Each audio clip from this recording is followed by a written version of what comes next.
Good day. I'm Margaux with Market Radius Research. It's Wednesday, November the 30th, 2022.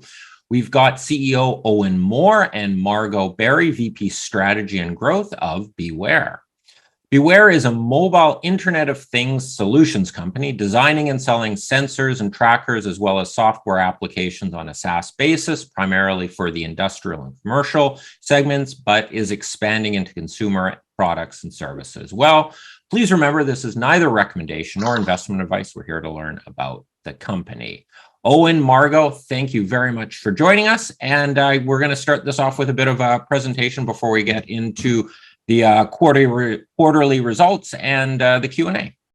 Awesome. Thanks, Martin. And thanks for having us on. Margaux and I are looking forward to presenting to the group today. Just really quickly, Margaux will run us through some operational highlights, talk a little bit about the products and the services we sell to our distributors and our end clients. And then I'll review some of our financial results, including our Q3 results that we just put out last week. Mm-hmm. Okay, ready to go? All right. Okay, so a little reminder of our business model. We'll dig into products and solution in a bit. So we are an industrial Internet of Things business-to-business company. We design, manufacture, and sell slap and track products, so asset trackers, for example, with services, so just not hardware.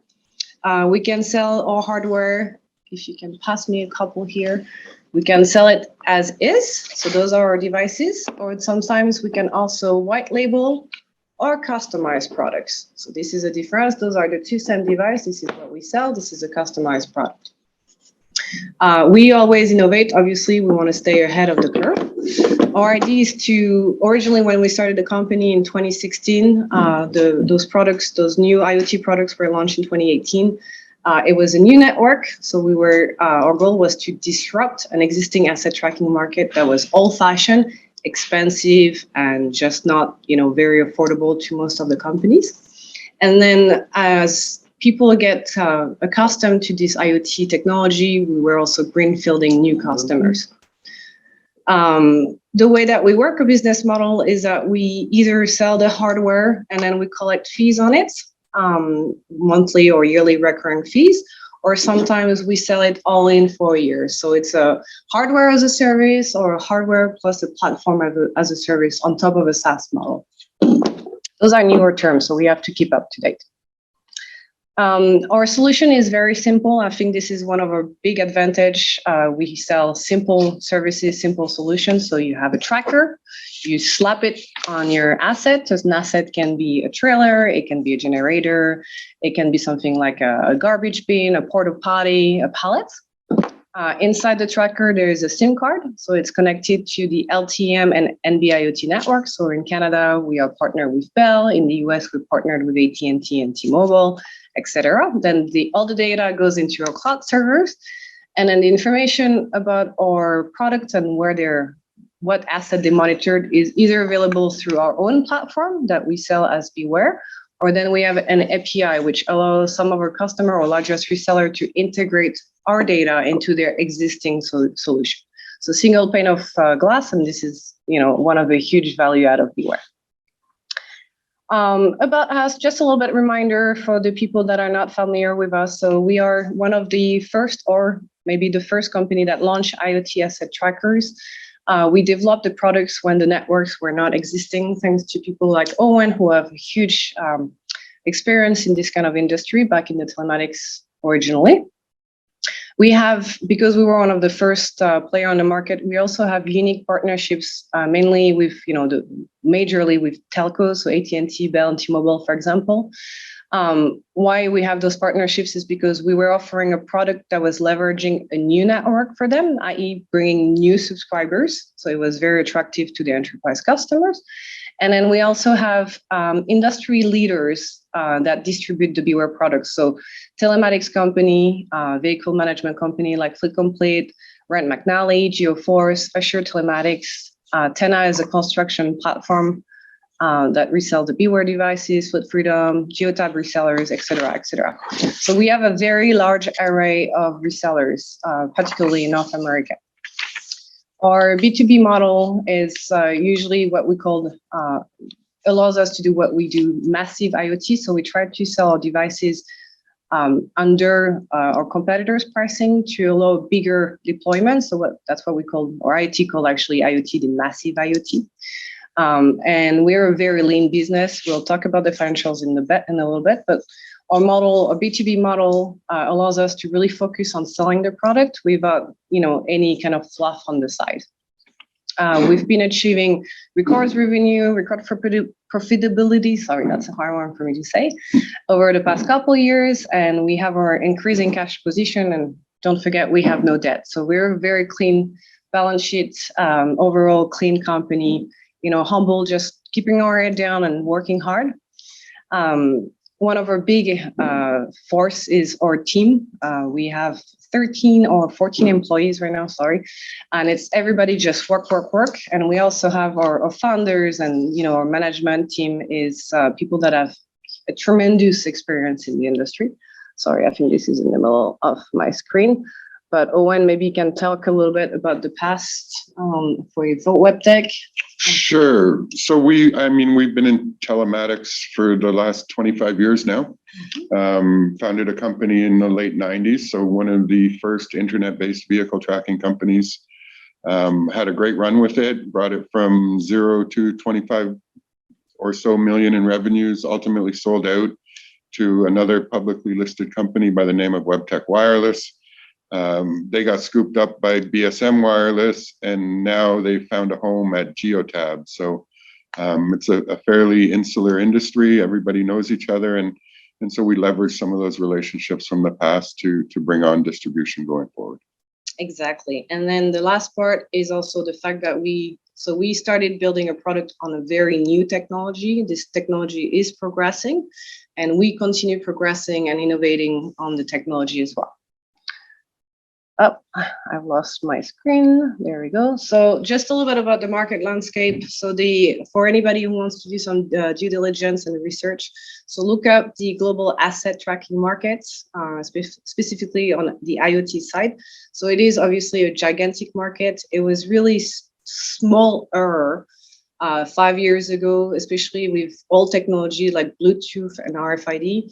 And IoT is really what's pushing this market to grow through multiple industries. So it's a fast growing market. There's lots of room. There's lots of room for everyone. So we're not too worried about that. What we're focusing is part of our sales is focusing on fleet. So we've all of our fleet partners that we mentioned earlier. So we're helping those companies. So they track the vehicles. They have a vehicle tracking inside the truck, but then we track everything that's not the truck. So the trailer, the road pack, anything that's going to be inside the truck. So a huge market. And now with the price of the technology that actually decreasing because more people are building asset trackers, it starts to become very attractive for smaller and cheaper assets. And so we've also developed products to fit these kind of requirements. If you look at the market of telematics, it's a very large industry. It's been consolidated by a lot of takeovers over the past few years. Asset tracking is still very wide with only a few players on it. So we're really at the beginning of an exploding kind of environment. We'll talk about our products a little bit here. I'm sorry, I just can't seem to know what to do with this. So when we launched the company in 2016, took a couple of years for us to come out with our first real IoT product when the networks were developed. So we have the B2, which is our second generation, which is what we started in 2018 when AT&T and Bell launched the network. So the B2 are those devices. So we have solar, we have battery powered, we have a wired device. Those are, they were much smaller than what was existing with the prior kind of technology, and also a lot cheaper. So, we were comparing our devices sell for less than $100. We were comparing ourselves to other technology that were sold for $300, $400, and big recurring. So with IoT, we're on very small data. So like, a couple dollars per month of data plans, for example. Because we need to continue to innovate and because the technology continues innovating. So we have new components, new modules that come out all the time. We decided so this is really rugged, industrial oriented. We decided to come with something smaller. which is the B Mini. You heard about it. We launched it earlier this year. And this one is a little bit less industrial oriented, but more consumable. For example, bike share is one of the big markets that we're going after, and there's not a lot of players on it. So it's smaller, it's more versatile, and we're still under $100. And then because we need to innovate, we're coming out with our next generation, which is our B4. This will be launched sometime next year at the beginning of the year. And the use cases for this tracker are still quite industrial and even more rugged, but we're also bringing all the knowledge that we've gathered over the past 4 years into a new enclosure. So it will still be industrial oriented, but harder share use cases and a lot more intelligence on it, like Wi-Fi location services, like Bluetooth, et cetera, et cetera. And the low, we're still targeting a low price to stay attractive and way beyond our competitor. And sorry, can we just stick on this page for a bit? So the strategy is this is, I guess, the classic razor blade model. You sell the razor at a relatively low margin, and then you get a recurring revenue stream going thereafter, which is on maybe not a big dollar amount, but is much higher margin. Then you're slowly building up your base of revenues off of that. Yeah, that's correct, Martin. Every device that we sell has a monthly component to it. Sometimes we charge annually upfront for it, but we sell a piece of hardware and then we collect recurring revenue off that hardware for the life of the hardware. And you mentioned the new technology, and that's the LTE-M system that came out, and that's basically not designed to handle voice or video. It's designed just low power, so you don't need much battery, a little bit of data, and it's sort of been tuned for that application. So LTE-M is a subset of LTE, and it is for machine-to-machine communication.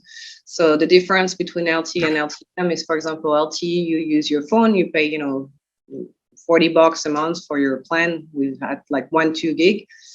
For an M2M device, you'll be looking at maybe 500 kilobytes of data per month, which is, from 50 cents to maybe $2 for a couple megs or something like that. So you're making very cheap plans, essentially. But yeah, the recurring part is always part of that. Is 5G has been in the headlines for a couple of years now. It's maybe been a bit of not as exciting as the telcos had wanted it to be. Is that on your roadmap at all, or is that more just high bandwidth and the LTE mobile is going to be good for a few years here to go? So LTE-M, as opposed to LTE, is actually part of the 3GPP specifications for 5G. It is in the 5G ecosystem. It's the low-powered side of 5G. So a lot of the hype that you've been hearing in the media about 5G is high-powered 5G. It consumes a lot of energy, but it gets you more bandwidth. This is a segment of 5G that's really designed for the Internet of Things. It's designed to have relatively small devices be super power efficient so that you're not filling up landfills with batteries. And it serves a different segment of the market than the segment that might be controlling drones or might be doing holograms, which are a lot of the buzzwords you hear about 5G. So it is in the 5G ecosystem. It's just a subset of 5G that's designed for Internet of Things. On your B4 product, your next generation here, you talked about the casing it's sort of the same but better and hardened more. Is it just a better product, or because it's hardened, does it expand the market opportunities where, I don't know, you go on mining equipment or, I don't know, or other sort of hostile kind of environments? What benefits does that product give you guys? That's exactly what it is. So more hostile environments, and also, you can see that the size is pretty much almost twice as long, not much thicker, but we also get more power out of it. So longer battery life, less maintenance, and trying to keep the price at about the same, but it will probably be a little bit more expensive than what we have right now. And then in terms of functionality, Margaux mentioned it earlier. It has a Bluetooth transceiver, a Wi-Fi transceiver. It can do indoor and outdoor location. It can hook up to any variety of external sensors, so you can monitor things like door open, door closed, temperature inside a trailer. It really, Tire pressures. you know, where we've been successful in the past is competing in the market with 80% of the solution that the competitors have, but at a fraction of the cost, somewhere around 25% of the cost. And so this allows us to compete, you know, face to face on functionality, but still come in at a much lower price point to continue to disrupt the market. We think we actually are with a nice product set now between the Mini and the trailer container generator tracking solutions we have. You know, we're disrupting an existing market, and with the Mini, we're going into greenfield markets that haven't had devices installed in the past, such as pedal bicycles, bike share, package tracking, things of that nature. Mm-hmm. Gotcha. And on the B4, and I guess some of the one of the B2, you've got the black strip there. Is that like a solar panel to help it sort of extend battery life by taking in ambient light? So a lot of the customers, when you think about assets, what is an asset for you? Something that has no power to it, like a trailer, for example, doesn't necessarily has a power to it. So what they want is to be able to track an asset, but not to have to hook it up or anything like that. So that's when the solar panel comes handy, because you stick it at the top of a trailer, and this is our best seller, to be honest with you. It takes literally 5 minutes to install it, and then you have virtually no maintenance for the next 10 years on that device. So that's what the solar panel is for. All right, makes sense. Thank you. No worries. And one thing that I wanted to mention again, we have had some, you know, shareholders that have mentioned to us, but you're only like an OEM. Well, we're not just an OEM, we also sell solutions. It is true that a lot of our customers look for integrated solutions, so they're going to take what we call an API from us, but the API is based out of our own application. So when you buy a BeWhere device, if you're a BeWhere application user, what you get is a login into a platform, and then you can do all kinds of things in that platform. You can look at your devices, where they are, where they have been. You can create battery alerts. You can create geozone alerts, you know, reports like how many days has my trailer not moved, which is called dormant days. Trip reports, like when did it start, when did it stop, where did it go. So those reports can be used for maintenance of the assets. So, you know, like your trailer has to go through CVS every 6 months, I think it is. So inspection, there's a lot of regulatory around your assets, right? It's not always just something that you put out and use. And so we help business operators, fleet logistic managers, etc., to keep an eye on their inventory and to get utilization report and maintenance report. All right. You mentioned as well with APIs, this is your platform. You can go in there and track your assets, but you could like plug it directly into your ERP or inventory system, so it automatically updates the various databases and you don't have to pull up a new screen. Is that the gist? Correct. It's called a single glass of pane solution. So for example, a lot of our customers are Geotab customers. So they have the Geotab software where they can track their vehicles, because Geotab is it's a very vehicle tracking oriented software. And then we push the data in there so they can see their vehicle, but then they can also see all their assets on the same map instead of having to log into two different software. All right. Some of the marketing that I was going to show you, and then we're almost done with my part. So, you know, we don't spend too much money into marketing because our resellers and partners do most of it. So we provide them with information and then they tailor it to their markets. So for example, on the left, you have Flip Complete, which is one of our oldest and dearest partner, and they have a partnership with AT&T FirstNet as well. So they will take our products. As you can see on the left, this is my BeSol. And it's my BeWired, and they just put it into a picture and then they resell it within their own ecosystem. On the right, same devices, but then this time branded Red McNally. And then I have links in there if you want to go and take a look at how they sell the products. This is B2B marketing. All right. Any questions? Good. So you're I don't know, you don't do web marketing or Google ads. If you type in asset tracking, you let your clients do that stuff. We do, just because we want to be able to be at the top of the research. And then when we receive inquiries, then we see if we can take them on or pass them down to a reseller. Okay. We also generate leads internally as well. All right. There's a video from AT&T. Again, I'm not going to play it, but you can see it if you go to the BeWhere Inc. BeWhere official YouTube page. We have a lot of videos that you can see our customer market a product, or fun videos that we made internally as well. BeWhere is a fun company. We try to keep things honest. And now Owen is going to talk about the financials. Okay. So really quickly, we've had it's been a fun 5+ years that we're presenting here. We've shown decent growth annually, year over year.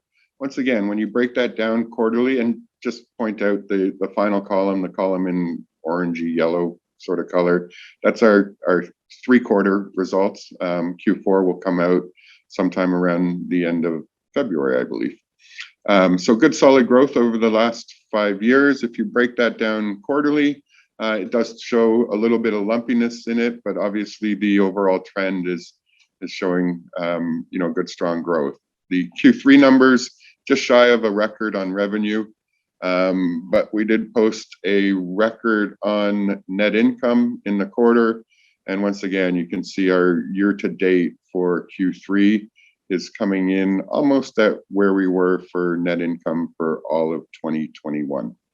A couple scary years in the early days. You can see a pretty decent net loss for a company our size, but it's all about getting the hardware out and turning it into recurring revenue. The most recent quarter recurring revenue totaled approximately 41%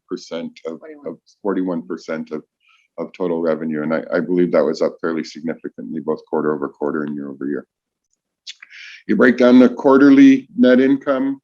And just a little caveat here, we did have an intangible asset write down in 2020, I believe. So these results are excluding that write down, but basically turned profitable, a little bit of profit in the 2020 year, but really 2021, we showed pretty solid quarterly profits, and our most recent quarter, Q3, it was a record net income quarter, and fairly substantially higher than any previous quarter. A lot of that is buoyed by the recurring revenue. The recurring revenue side of our business generates somewhere between 75 and 80% margin. The hardware side of the business is somewhere between 10 and 20%. But you need to sell hardware to drive that recurring revenue growth. Cap structure, we're at 24 cents. Mm-hmm. Okay. It's hovered around 20, 22, 23 cents. It's up a little bit. We have been buying back stock, so we've been returning equity to the shareholders. I think on the order of 230 to 250,000 shares we purchased out of the market. We will continue to poke away at it. I think if we looked at the average price that we're buying the stock back and returning it to Treasury, it's in around 21, 22 cents on average. Cash continues to go up. This isn't based on any investment. It's based strictly on generating operating cash. Working cap also has been going up, so it's not like we're sloughing assets from receivables to payables or anything like that. It's a pretty clean income statement and balance sheet. And our safe harbor, and that's it, guys. We figured we could open it up to questions if anybody has anything specific they want to discuss. Sure. We've got a bunch of questions. I'll lob out a few first on the financials. And just going back to your very first revenue slide, you were comparing this year's 9 months with the prior year's 12 months. So that is, you throw on Q4, presumably that will be higher than 2021. Yeah, sorry, just bear with me. I think that's the slide you're talking Yeah, about. that's just... We're certainly on pace to have it. That's our 3-quarter mark for 2022 compared to 4 quarters in 2021. Yeah. And same with net income, Martin. That's we pretty much hit the net income at our 3-quarter mark this year relative to 4 quarters of 2021. I don't think you guys are giving out official guidance, but would it be a fair assumption that you'd be profitable in Q4 as well? Certainly hope so. We don't want to kind of go backwards on that now. All right. On your revenues, your recurring revenues jumped up quite nicely, but your non-recurring, your product sales actually dipped a bit year over year. And to get the recurring revenues, you got to first sell the hardware up front. Is that like, do you have lumpy sales? Is that what's part of this? Or is there any concern in that dip in the hardware sales? It is, and we should have provided you that data. We do have a slide to that effect. It is lumpy. I think you hit it on the head. We receive large orders from distribution partners. As they chew through that inventory, they come and order again. And the timing of those orders can fluctuate, month to month, quarter to quarter type thing. And so we're fairly confident that we're going to continue to grow and continue to drive that recurring revenue up with new product sales, new hardware sales. Do you sell directly to big, let's say, fleet companies? I don't know, XYZ Trucking, or does that go through Rand McNally or whatever? I believe they're exposed to that market, where then they resell to their client base. Yeah, it's both. We're very selective. If we're going to take an opportunity outside of our channel, it has to be a large opportunity. A retailer that everybody would be very familiar with. Would be an example where we decide to take it on directly. But our distribution channel also brings in those big name clients, and we're one step removed from them. So we like to deal directly with some of the large clients to understand and to help drive our roadmap, our technology roadmap. So we're generating new product that's in line with what we think they need. And sometimes with the bigger clients, they can grind a lot on price, and there might not be room for a markup from a distribution partner or a reseller. So those are typically the factors that go into us deciding whether we want to take something on directly. Gotcha. You launched in 2016, I believe. Your first product came out in 2018, or? So originally when we launched, when Chris and Owen founded BeWhere, it was in 2014. At the time, they were working on a Bluetooth technology, because the IoT technology was not, the networks were not available. It was still in planning. So we did Bluetooth from 2016 to 2018. And 2018 in May is when we officially launched our IoT with the first order from Fleet Complete. I think we press released it back in the days, 20,000 units or so. All right. And so that is 4.5 years ago or so. Are those ones still all out generally in the market? They're still operating well? Do you have a sense of what the lifespan or when these will need to get replaced? Yeah, I mean, there is some churn in our industry, and that could be for a variety of reasons. But, we still have devices from the very early days that continue to generate recurring revenue for us. And sometimes obsolescence is planned, right? So if you have a battery powered device and they're putting it on an asset that has a 3 or a 5 year lifespan, they're done after that asset gets retired.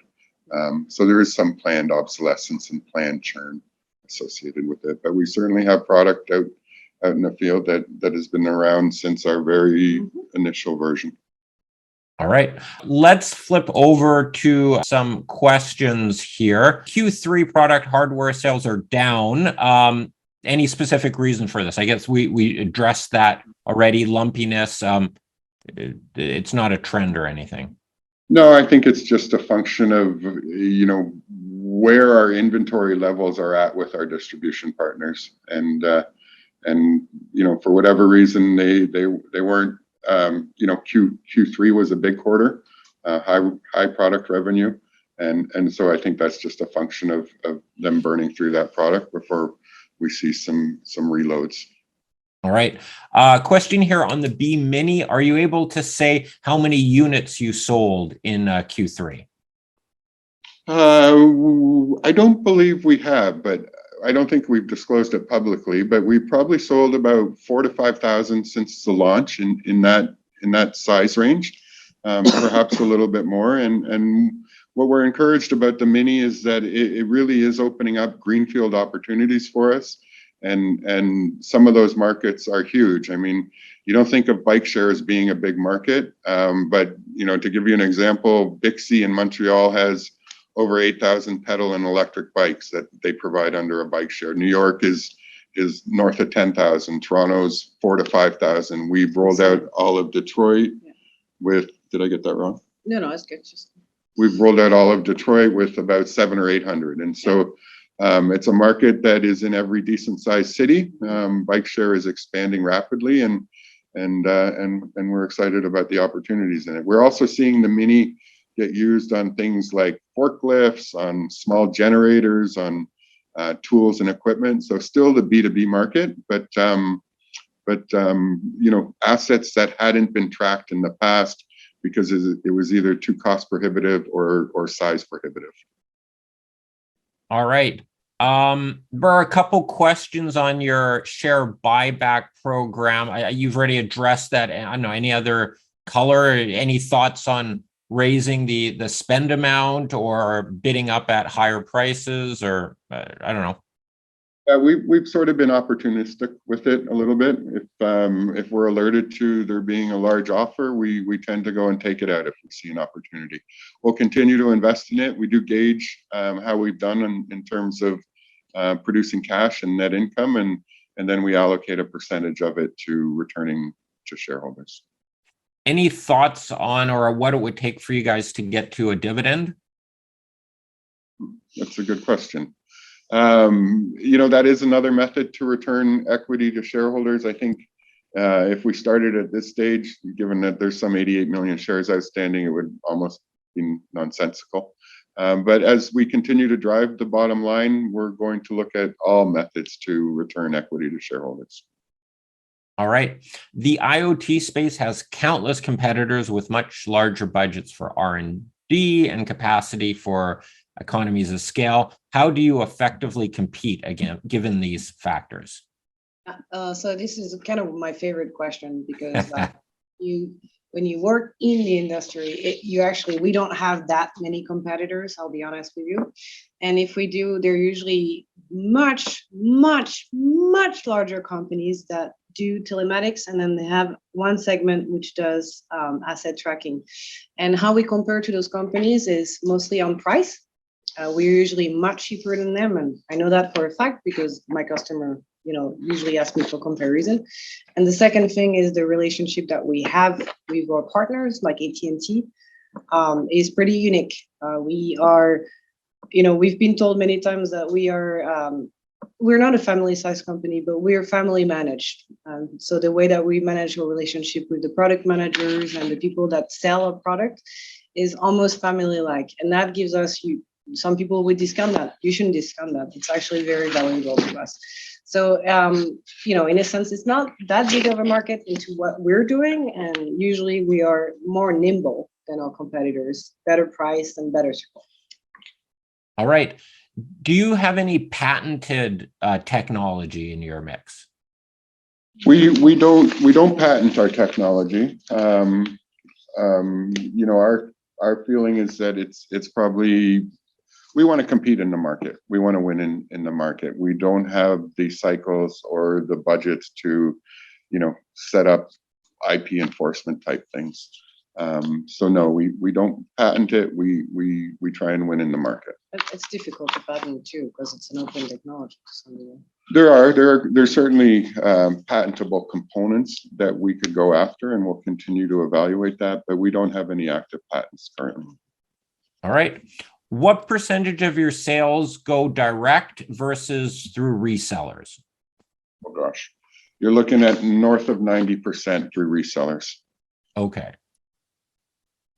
Do you have any, from your early years of losing money, do you have tax loss carry forwards and the value on that? Yeah, we certainly do, and completely legitimate. It's not like we bought a company. We haven't done any M&A to try and take advantage of somebody else's tax losses. All our tax losses we generated all on our own. The good old-fashioned way. The good old-fashioned way. And as I mentioned when we were showing the the yearly revenues over the last 5+ years, and the yearly net income, you'll see some quarter or some years going back, 1.8, 1.2, I believe was another year. So we still have lots of room before we're going to start paying the tax man. Yeah, I think we're okay on that front. All right. And there's a question on your percentage from recurring revenues. I believe you mentioned 40%. Did I get that right? 41, Margaux, I believe. Hang on, I can't remember.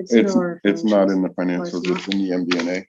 Can you do the math quickly for us, Martin? I believe it's 41% in the most recent quarter, and that's up fairly considerably. It's actually press released. Oh, is it? Hold on, I got it here. Recurring revenue increased 41% year over year. Yeah, it's And so the other sort of key variable there. Well, that's the increase. What percentage of total sales?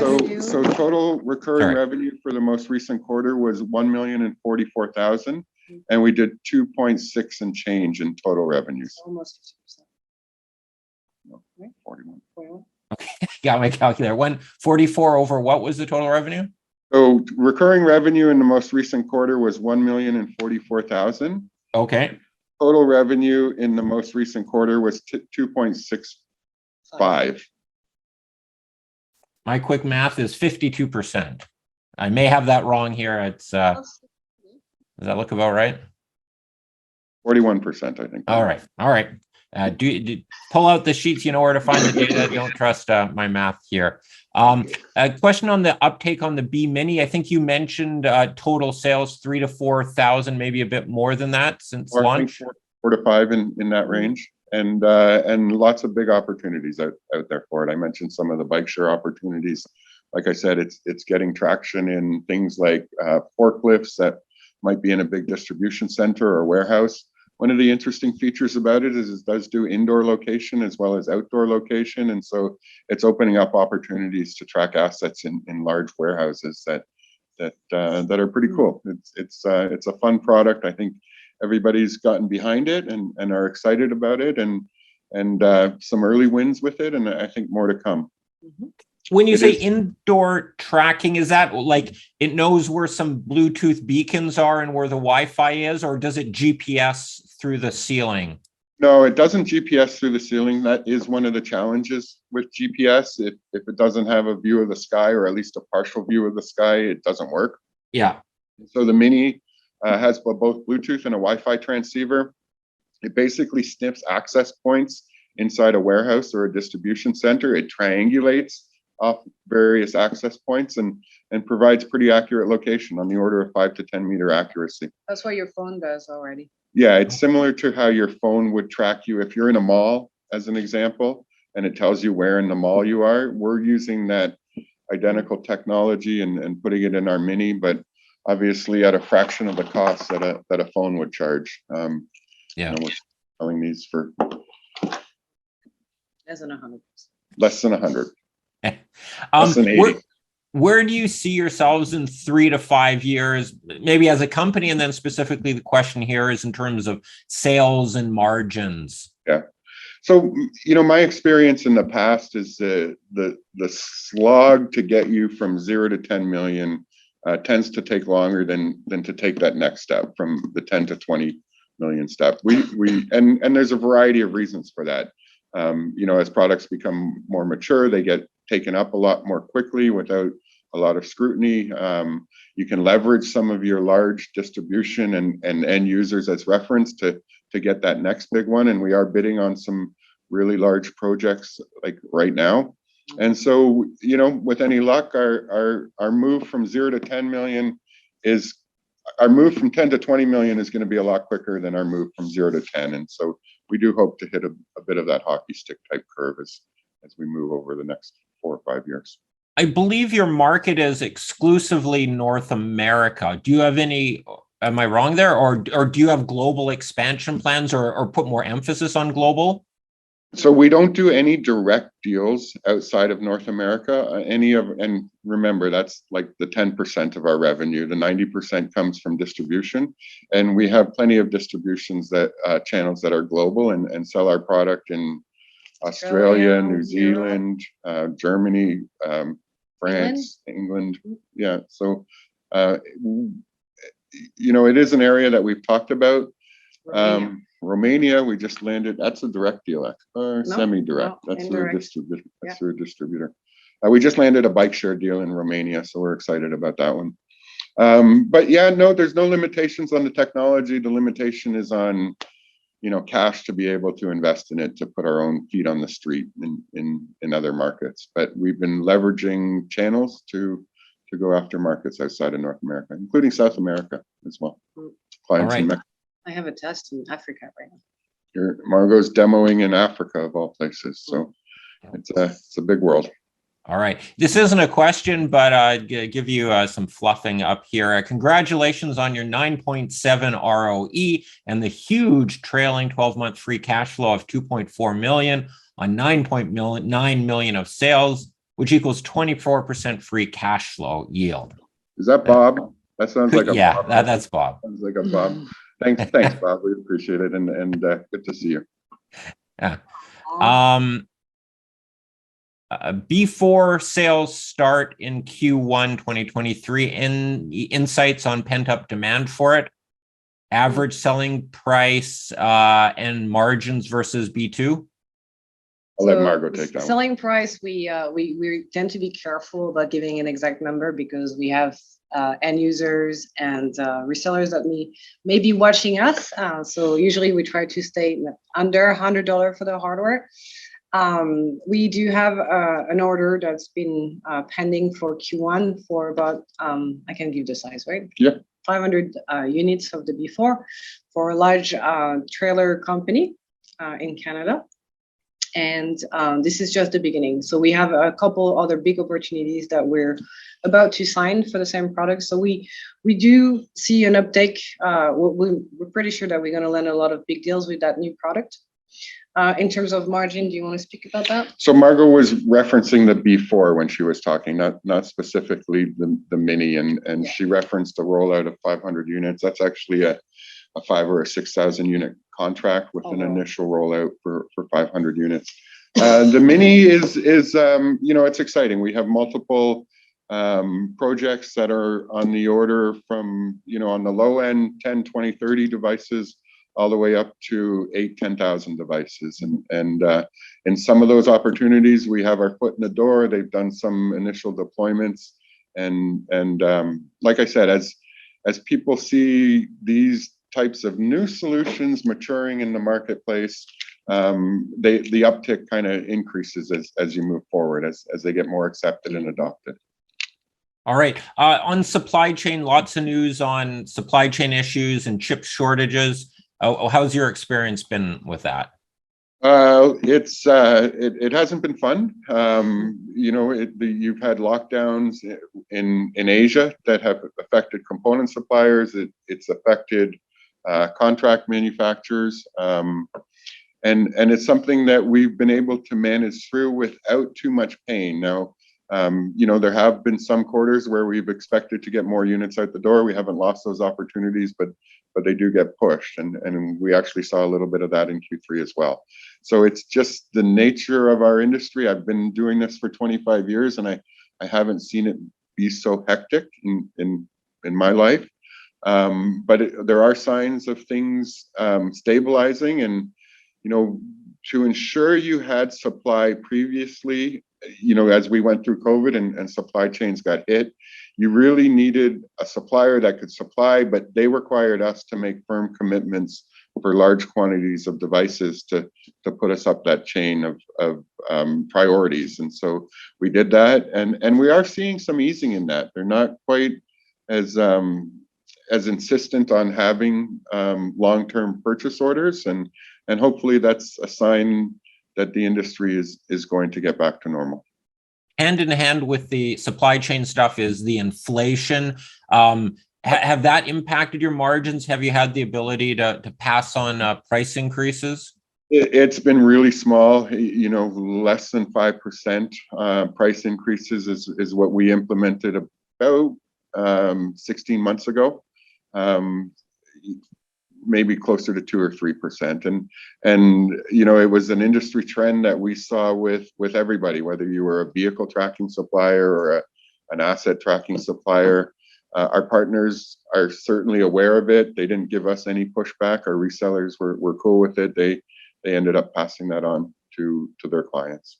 And did that cover the inflation that hit you, or did inflation still eat into margins? It ate in even above that. I think we took a little bit of hit on it, but once again, our higher margin stuff is the recurring, and there was no inflationary pressure on the recurring. Our wireless data costs continued to go down while hardware costs went up.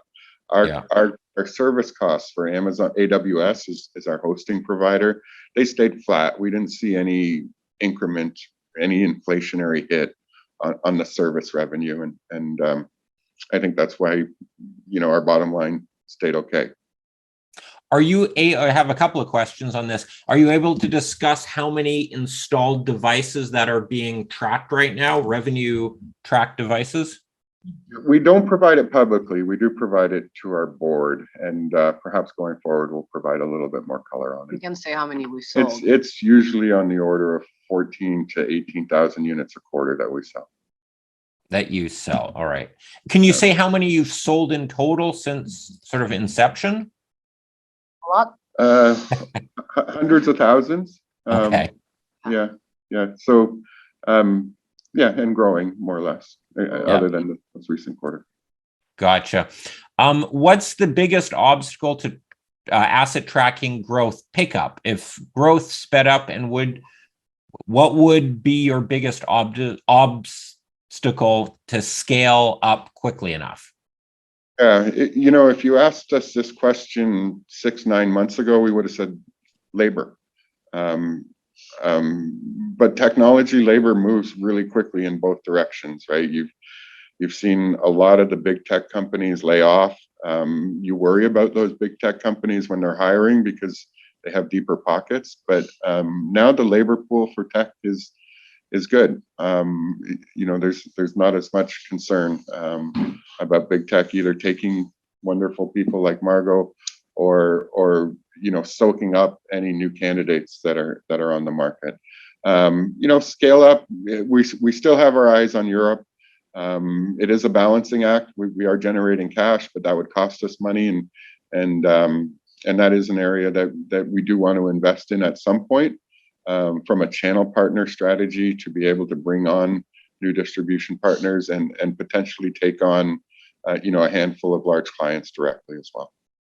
All right. There's a question here that what's your lead time over competing products? I suspect they may be trying to say what's your lead in sort of product innovation over other products, or anything you can discuss relating that question? It's a great question. What you see in our industry is if you stop investing in generating new product, you got about a 2-year window, maybe 3-year window, and then you start to see your revenues tail off. And so that's why it's super important for us to continue to innovate with things like the Mini or the BeWhere design that allows you to keep offering something new and still remaining relevant. It's not just important it's obviously important from a revenue perspective, but it's also important from how our biggest distribution partners, the AT&T and T-Mobile and Bell Mobilities of the world, view us. If you're somebody that stagnates, you'll lose attention really quickly. If you're somebody that's constantly bringing out new products, so once a year you got to bring out something. In my mind, this was our 2022 initiative. This is early 2023, and I'm sure the ideas are going to start flowing to get something out by the end of 2023 or 2024 along a new product line. All right. You're manufacturing, you don't manufacture yourselves, or do you do any sort of in-house assembly or clicking together parts, and is there any issues on scaling those guys up? Oh, they're good. I would consider them a mid-tier contract manufacturer. We do have backup in North America, but we leverage Asian contract manufacturers to keep the prices as competitive as possible. They obviously handle a lot of other clients besides us in different industries, and they seem to be just fine with keeping up our demand. It's been a long-term relationship with these guys. They're actually, Chris Panzik, our co-founder, has worked with this particular contract manufacturer for the last 15 plus years. So he's solid. He does great work for us, and we're quite happy with him. Do they do the manufacturing onshore or the assembly of the circuit boards in that, or is that offshore production? So the printed circuit boards, the PCBs themselves, are done in mainland China. Okay. And the population of those PCB boards are also done in mainland China. Where we can get involved a little bit is by importing raw PCB boards that are populated and using enclosure manufacturers that might be local. And there's a variety of reasons to do that, including tax implications. Yeah. Question here on you put out a bunch of large bids recently. Any guidance as to timing on those, when those could come through? And then I guess with that, are you going to announce any larger bids, or is it just that they appear in the quarterlies?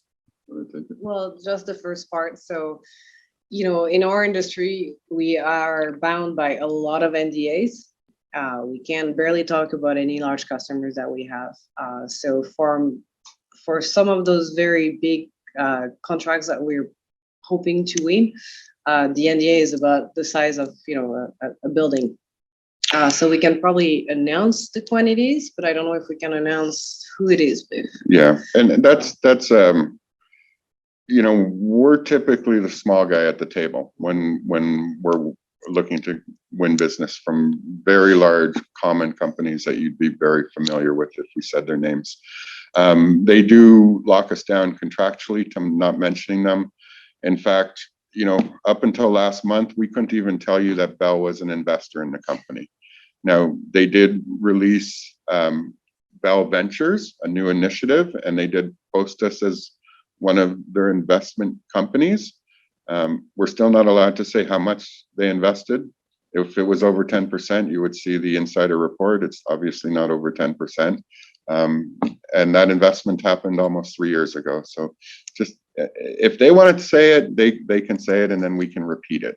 But we are contractually obligated not to talk about our bigger clients. We can talk about our distributors for the most part, the Fleet Completes and Rand McNally's and Tenna's and GeoForce and lots of great partners. If you do a reverse search on our hardware, you can see all the websites that sell it.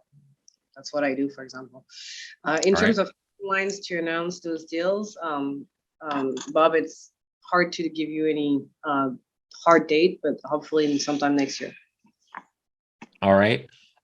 Can you, with a $5,000 or $6,000 unit contract, can you talk about any visible backlog, or you kind of, when you get the order, you just ship it out, or do you have a backlog? That's a good point. So when we sign a large contract with a reseller or a distributor, it can be anywhere from a couple thousand units all the way up to 20,000 units that Margaux mentioned. Those have a delivery timeline associated with them. It could be pushed out over 2 years. It could literally be that long to fulfill some of the larger ones. When we go direct, though, and we deal with some of the big retailers, those happen fast. So if we get an order for 4,000 or 5,000 units, those will be delivered in the quarter that we receive the order from the clients that we're dealing with directly. All right, here. Sort of a question here. 5,000 units at $100 equals $500,000 estimated backlog. Please comment. Okay, and then on top of that, you're dealing with an increment in the recurring revenue anywhere between $1 and $3. List price, they do go lower on quantity. So on a 5,000 unit deal, if it was at the high end and we were offering both our API and our application, you're looking at an additional 15,000 a month in recurring, 45,000 a quarter. And so I think Bob had it right. 5,000 units times $100 is $500,000, and that would represent, on today's delivery, quarterly unit delivery, about a third of what we've been doing historically. All right, and Bob being the person asking the questions on the Q&A that no one else can see. So, sorry. do any of your clients or distributors constitute more than 10% of sales? What Not would roughly the biggest customer kind of be, or distributor? It's in our MD&A actually. I'll have to get that for you. And, you know, on a quarterly basis, yes, it can happen easily. On an annual, they tend to get diluted down a little bit. All right. When you develop a new product, how much does that typically cost? And there's a question about like R&D spend and so forth. Can you, I know, talk specifically or talk generally on what you kind of like to spend or feel comfortable doing on R&D to keep up to date, but not sort of blow your brains out? Sure, and you know, that question just kind of cued my mind a little bit.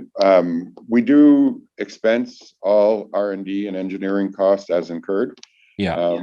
In the past, we had deferred, like going back 2 years ago, we had deferred some engineering costs to match it to when the revenues come in. So everything that we spend on R&D going forward is expensed as incurred. And if you just bear with me, I can try and get that line item for you. Research and development was 127,000 in the most recent quarter, and that would include, you know, it does include salaries, it does include contractors, but it also includes equipment. And would sort of roughly that is what, 600 grand a year, 500-600 a year. Would that be sort of what to expect going forward? Yeah, I think so. It has increased a little bit. So 9 months, it's at 375,000. Okay. The most recent quarter, it was at just shy of 130,000.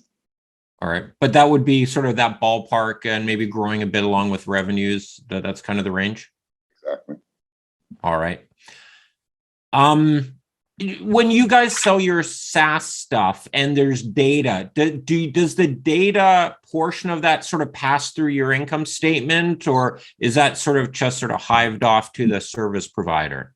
It's cost of goods. If we're okay, so when we sell through AT&T and T-Mobile and Bell, we're obviously not billing the end clients for the wireless data. The wireless data is sold directly by them, and we don't get a piece of that action. When we sell to other distribution partners who aren't mobile network operators, or when we sell directly to our end users, the cost of the cellular data shows up in our cost of goods. Okay. If somebody bought your device, could he also operate it without your data service? Could I like drop in a SIM card or something? Listen, you can drop in a SIM card. We have restrictions around that. But yeah, we vet that. But it always goes to our server.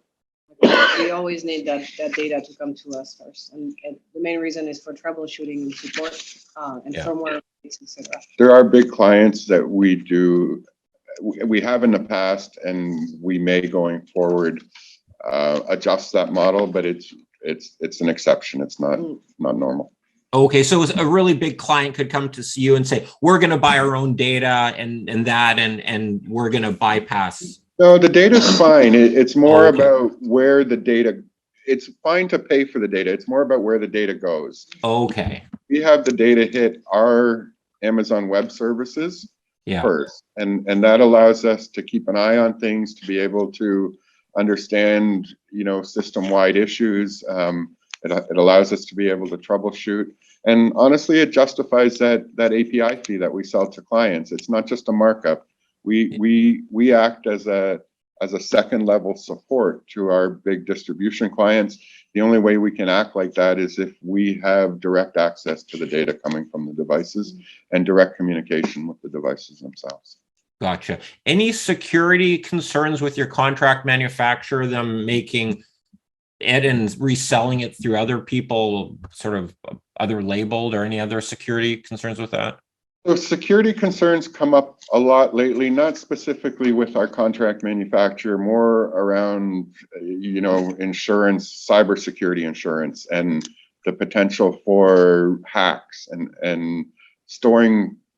We don't store a lot of personal information, but we will have emails and phone numbers. And so, you know, when we go through an RFP process with a large customer, A lot of the amount of time that it takes to close that has to do specifically with them doing penetration tests on our data, on our systems, and then us responding to any results that they get and patching things and moving forward. So though the security isn't, we're not worried of, like I said, our contract manufacturer is somebody that we've known for a very long time. We have a lot of respect and trust for him, but security is an issue in the industry as it relates to hacking and cybersecurity.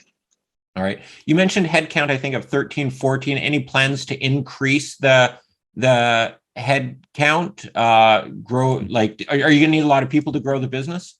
No, guys, listen, our head count, if we look back at that chart, in 6 of us in 2016, right? there were 6 of us in 2016. By 2018, we had 11 or 12. And, you know, we were burning 1.8 million a year and producing 300 or 400 grand in revenue.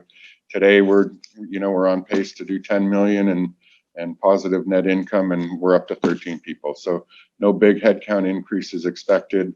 We do bring on contractors, but they're temporary, and that's how we get through it. It's all right. The whole reason we're able to compete in the market at a lower price point is because we focus on our core technology. We're ultimately an engineering firm and a firm that is very good at lighting up distribution partners. We're not a firm that has a lot of sales and marketing overhead. And you know, because of that, we were able to successfully compete in the marketplace against devices that are designed and manufactured and sold by Asian companies that have a much different labor cost structure than we do here in North America. So we're not planning on changing that anytime in the near future. I think for comparison size, most of our competitors have companies that are, you know, from 50 to 10,000 employees. Yeah. All right. The questions keep on coming here. So we're over an hour. So tell me when you gotta go do your thing. Are you able to increase the accuracy of the indoor location from 5 to 10 meters to 1/10 of that, or maybe as well as vertical, well, like what floor you're on? And yeah, vertical is something that we're working on. So for something like an airport or a hospital where we have devices deployed today, it's important for them to understand which floor the asset is on, not just on a 2D map where it's located on a property. In terms of getting the accuracy down, you know, there are some specifications in future rollouts of 5G that are expected to bring that down. And by the way, and I hope there's no mobile network operators listening to it, to us today, but the 5G they're selling today is not the 5G that they envisioned 3 years ago. The 5G that they envisioned 3 years ago had an antenna on every city block, which would allow you to do a lot tighter triangulation and location. The 5G they're selling today is using the same towers they have in place. They haven't even really brought the infrastructure to the edge. It's still a lot of processing in the core. It really has just upped the bandwidth. That really is what they've done. And they've changed their definition of 5G from the time it was envisioned 3 years ago to today, you know, what they've rolled out. But that will allow you to do more. Once they do a true 5G, you know, millimeter wave spectrum, we haven't even auctioned off millimeter wave spectrum in Canada. They have in the US, and there's some trials going on it. That will get the accuracy over cellular location services down quite a bit. There are technologies that are, you know, quite expensive to get, you know, down to centimeter indoor tracking, like plus or minus a handful of centimeters. But the cost to set up that infrastructure for the type of assets that we're going after just makes it not worthwhile. yeah. All right. Regarding your sales cycle, could you explain the sales cycle? Is there a lot of upfront help or training or integration or anything like that?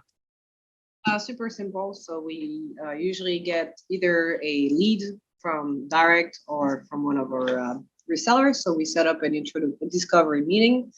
We talk about their use cases. What do they need? We present the devices. From there on, they usually order a few units to pilot or demo. This is about, in general, within a day, an hour to maybe a month, really depending on how big the company is and how many approvals and vendor settings they need. From there, when they receive the units, we set up a training and onboarding meeting with either the distributor or the end user. And then we usually have 30 days, so between 30 days and 60 days to see how they like it. The primary, the primary people that frame the demo are the ones selling it, so not necessarily BeWhere, which is why we're not always at the forefront of the customers. And then when they like it, if it's positive, they send us a big order. And if they don't like it, then they tell us why. And usually, we're pretty good at not selling something that we can't deliver. So we're very transparent into what we can and cannot do. Customer really like that usually. And I think my closing rate, my success rate is, I don't know, 90%, 95%. So it's, as long as you're very clear and transparent and you remember what I told you at the beginning, simple solution.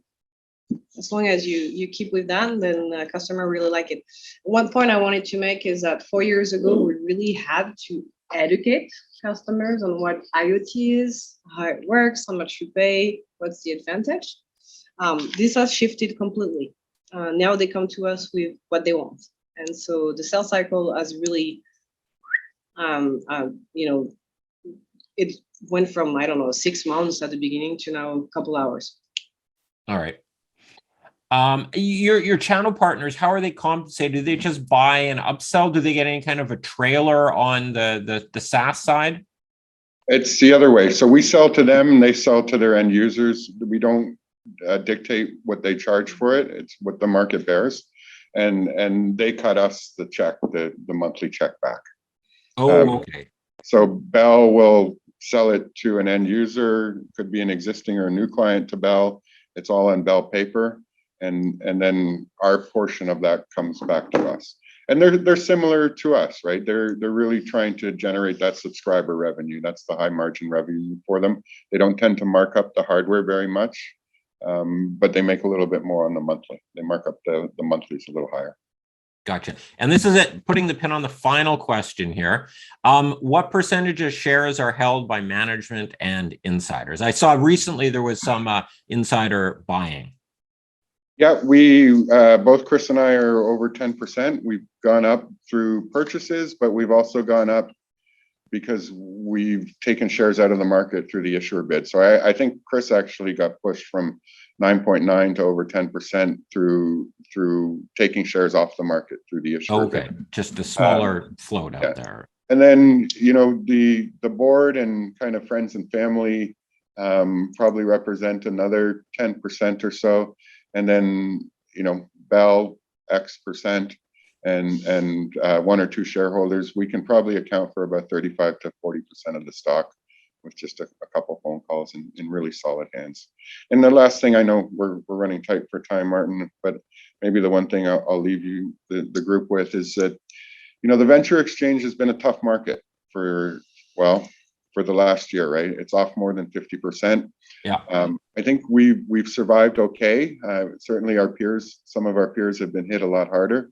But as soon as this thing turns around, I think you're going to see the money flowing back into the more high spec side of the markets. And I think we're posed well just by keeping doing what we've been doing good for the last couple of years.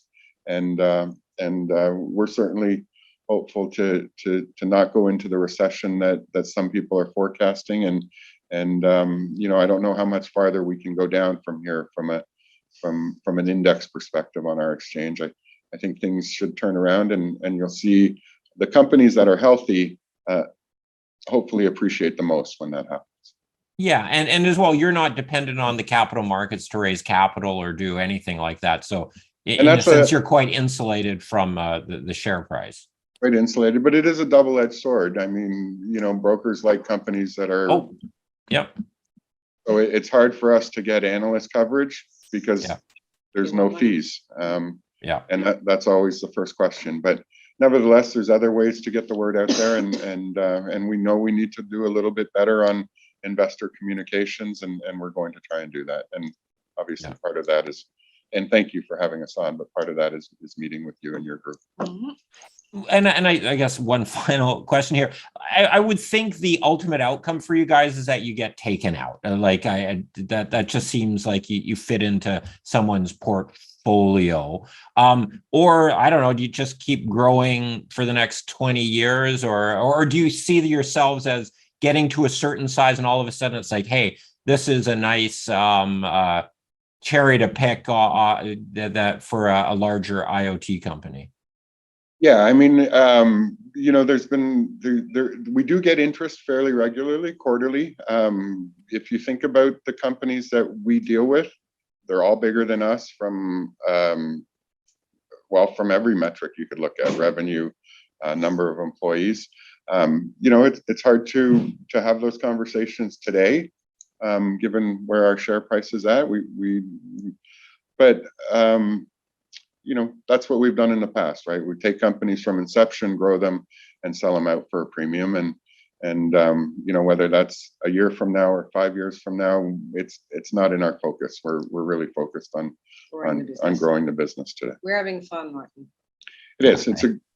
There's a great team in here, and the projects that we get involved with and the partners that we work with treat us really well, and I think it goes both ways. We bring value to them, and they obviously bring a ton of value to us. All right. Well, on that note, thank you very much. Very in-depth, a lot of information there. So thanks a lot. Have a great day, and looking forward to seeing what 2023 brings this way. Yeah, thanks, Martin. us too. Thank you, Martin. Thank you for everybody's support. Yep. Cheers.